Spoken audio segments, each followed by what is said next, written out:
പരിസ്ഥിതി ദിനം ആഘോഷിച്ച് നാഷണൽ NGO കോൺഫെഡറേഷൻ. ദിനാഘോഷത്തിന്റെ ഭാഗമായി പൊതുജനങ്ങൾക്കും വിദ്യാർത്ഥികൾക്കുമായി പോസ്റ്റർ രചനാ മത്സരം നടത്തി. ജില്ലാ പ്രസിഡന്റ് മോഹനൻ കോട്ടൂർ ഉദ്ഘാടനം ചെയ്തു. ലോക പരിസ്ഥിതി ദിനത്തിൽ നാഷണൽ NGO കോൺഫെഡറേഷന്റെ ആഭിമുഖ്യത്തിൽ വിദ്യാർത്ഥികൾ, യുവജനങ്ങൾ, പൊതുജനങ്ങൾ എന്നിവർ ഉൾപ്പെടെ പങ്കെടുപ്പിച്ചുകൊണ്ട് കോഴിക്കോട് നടക്കാവ് EDS ഹാളിൽ പോസ്റ്റർ രചനാ മത്സരങ്ങൾ നടത്തി. പരിസ്ഥിതി ദിനാഘോഷം NGO കോൺഫെഡറേഷൻ ജില്ലാ പ്രസിഡന്റ് മോഹനൻ കോട്ടൂർ ഉദ്ഘാടനം ചെയ്തു. ജില്ലയിൽ 300-ൽ പരം സന്നദ്ധ സംഘടനകളുടെ ആഭിമുഖ്യത്തിൽ വിവിധ പരിപാടികൾ ഗ്രാമീണ തലത്തിൽ നടക്കുന്നതായി പ്രസിഡന്റ് പറഞ്ഞു.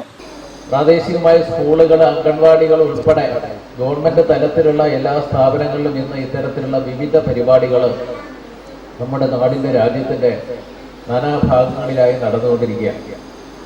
ഞാൻ നേരത്തെ സൂചിപ്പിച്ച പോലെ ഓരോ ദിവസങ്ങളും നമ്മൾ സാധാരണ പരിസ്ഥിതി ദിനമുണ്ട്, അധ്യാപക ദിനമുണ്ട്, ലഹരി വിരുദ്ധ ദിനമുണ്ട്, അങ്ങനെ ഒരുപാട് രക്തസാക്ഷി ദിനമുണ്ട്, അങ്ങനെ ഒരുപാട് ദിനങ്ങൾ ആചരിക്കുന്ന ആളുകളാണ്.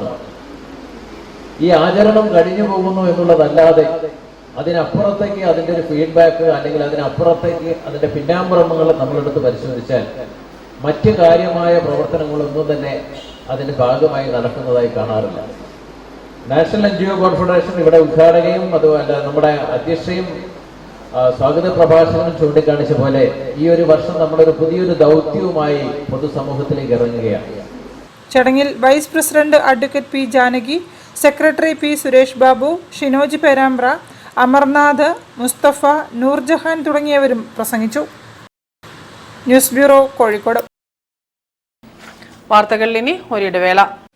ക്യാൻസറിനെതിരെ പൊരുതാനായി കാലിക്കറ്റ് സിറ്റി സർവീസ് സഹകരണ ബാങ്കും MVR ക്യാൻസർ സെന്ററും സംയുക്തമായി അവതരിപ്പിക്കുന്ന ക്യാൻസർ ചികിത്സാ സഹായ പദ്ധതിയാണ് മാസ് കെയർ.